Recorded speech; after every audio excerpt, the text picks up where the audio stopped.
IGN's Rewind Theater brought to you by Destiny, coming spring 2014. Pre-order now for exclusive access to the beta. Greetings and salutations, Internet. My name is Jose Otero for IGN, and I'm here with Brian Albert. Cool, Brian. We're going to talk about, let's do a quick Rewind Theater for the new trailer for Zelda: A Link Between Worlds. Give the folks some context. Sure, absolutely. We just went down to Nintendo, what was it, yesterday? 2 days ago? And we saw 4 dungeons. 2 of them we played, and 2 were optional. And in this trailer, we see all 4 of those and some additional stuff. So we're going to run through and tell you what we see. Okay, cool. So to start, why don't you let folks should know already that these little rifts that show up in Hyrule. Sure. You can use them to travel between Hyrule and the Kingdom of Lorule. Mm-hmm. You just warp onto the wall as like a drawing, and you walk through it, and that changes you to the different world. Yep, and you can transfer. So you obviously choose your path is the idea. So why don't you tell folks what this is right here? Sure. This is we saw and did not get to play this one. It's called Death Mountain, and it's supposed to be optional. So basically, you see these platforms, and you're falling, and they're moving and crisscrossing, and it actually looks pretty difficult because you have to time it just right. And if you fall and land in the lava, you start over. Especially if you have rented weapons on you, which we'll talk about later. Mm-hmm. But yeah, it's definitely. This was in Hyrule. Is that correct? Yeah. This was Hyrule's Death Mountain. Like Brian said, optional dungeon. Mm-hmm. And we saw also on top of that, we didn't see this area while we were there. I think this is one of the dungeons we didn't get to go to. Mm-hmm. But if you look here, you see a red sort of. That kind of looks like a vision cone. Yeah, I was thinking vision cone or some sort of like sonic detection device. Yeah, I don't know. Well, I think it's a vision cone because you see the coming enemy. Out of there. Okay, there it is. Yeah, right there. So you have to sneak past them. Now, right here, there's a couple of things to point out. So what's the first thing? First of all, the fire rod. Let's talk about that. Okay. So in A Link Between Worlds, you can rent weapons instead of buying them for a much cheaper price. But when you rent them, if you see the little purple ears on there, they're Ravio's ears. That sort of shows that you do not own this weapon. Mm-hmm.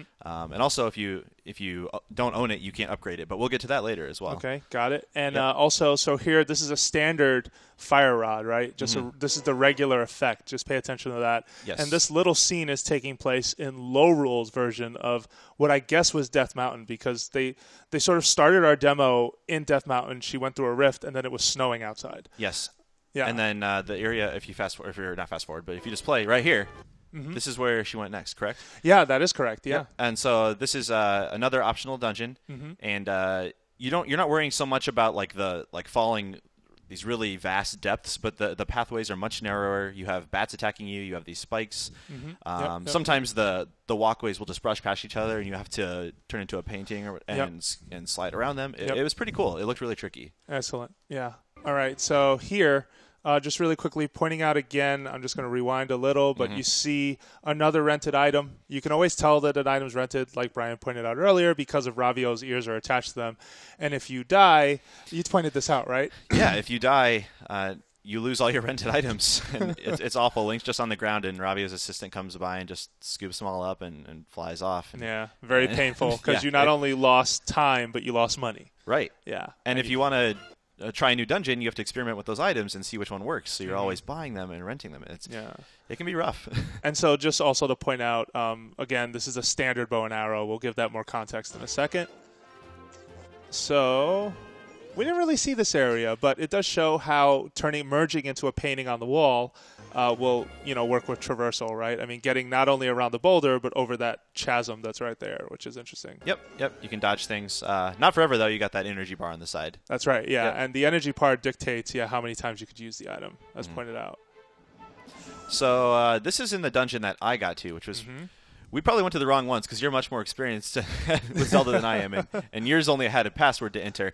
This is in, I believe, Turtle Rock, which to get in, you have to save these 3 turtles and give them to their mother and then climb up them, and she'll give you a ride over here. But anyway, this is, if you can see the little ears right there, that's a good pause. This is the ice rod, the standard one, because you don't have it purchased. It just drops that one ice block down and freezes these lava columns, and you walk across. That was one of the main ways to get around in Turtle Rock. Okay, cool. Yep. And you also, you had played some extra Turtle Rock. Tell the folks at home, what about this thing? Why is he freezing this? Yeah, so this is basically like a teeter-totter, and if you don't freeze the... Is it fulcrum? That's the middle, right? Yeah, that's the middle. If you don't freeze the fulcrum, it'll kind of it would be going down right now, and you couldn't get up to this platform. So like you freeze it, and then you can traverse, up, down, whatever you want to do. Okay, yeah. So it looks like you'll be kind of splitting your time between freezing these fulcrums and freezing these columns of fire that come out in order to navigate over gaps and things like that. Exactly. Yeah, or just keep going in an upward sort of direction. That's cool.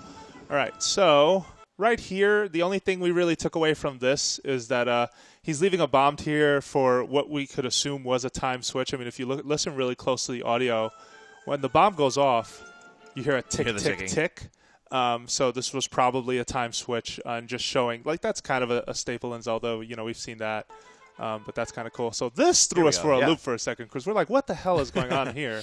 It took a couple seconds. So first thing to really point out is that if you look behind Link's shield, you see a light source, and you also see it on the wall directly north of him, right?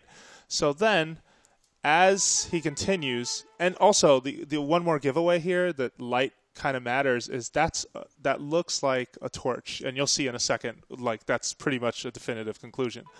So you see him walking through these pathways. I'm not entirely sure how this works. Maybe that's like a ledge, because he was also careful, like, to walk on it instead of falling off. Like, again, it's really tricky to kind of point out what's really happening here. And then there's so keep going. Yeah. Okay, yeah. Yep. So there, just as you were about to point out, so this was the torch, and turning it off reveals the boundaries of this room and what I can only assume are walls, because then it's really neat, because then there's a very small crack you can see if you back up. Like, there's one on that middle wall. There's one right here by Link. Yep. You squeeze through those with as a painting or drawing. Mm-hmm. Yep, that's right. And so it looks like that's going to be another tricky aspect of navigation and dungeons.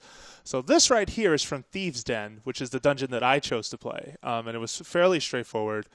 This conveyor belt would basically pull me out here, and I would turn into a painting.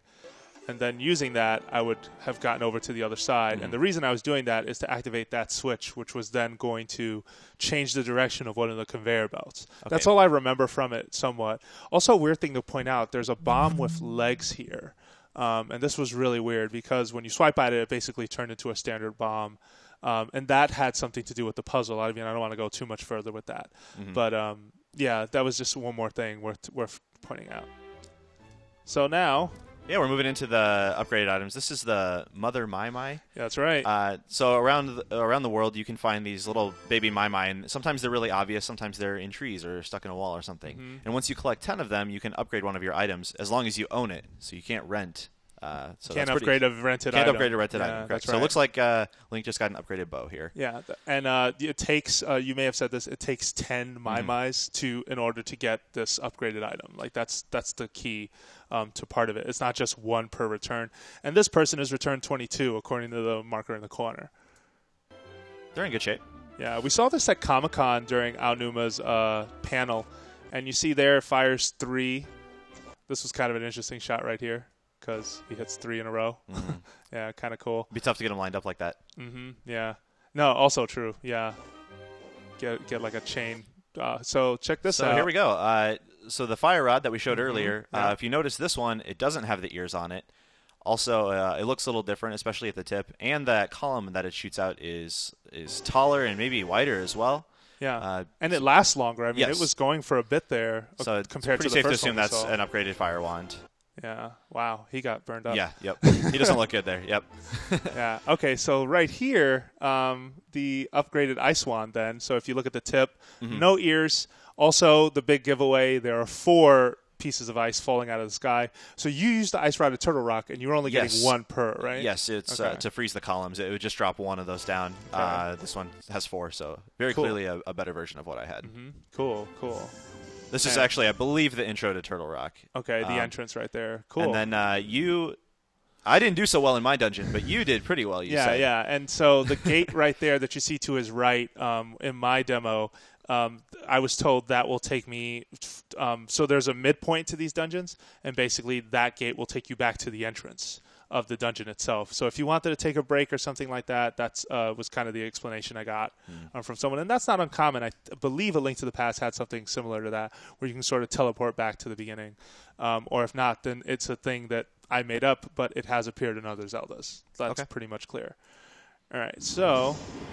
And, yeah, I didn't get to the boss of Turtle Rock, but I would assume this is it because it's a turtle and there's lava everywhere. Yeah, yep. And it looks like a similar setting to where, that attack looks wicked, too, right does. there. Yeah, just coming after you. And then if you keep going a little bit here, so he attacks with the Ice Wand and then freezes this pillar here and blocks the turtle's spin attack there. Yeah, that's very cool. Yeah, I didn't see that. I feel like that could be tough. He could just bump you right off the edge. Oh, yeah. No, definitely. And that could get really frustrating, especially with the lava and all that. Great. So that's our Rewind Theater for A Link Between Worlds. Hopefully you got some cool information out of it. We got to see it recently, and it was looking pretty well. Yeah, I'm ready to play more. Yeah, so definitely. Where can the people find more info about Zelda: A Link Between Worlds? They can find it at ign.com. All right.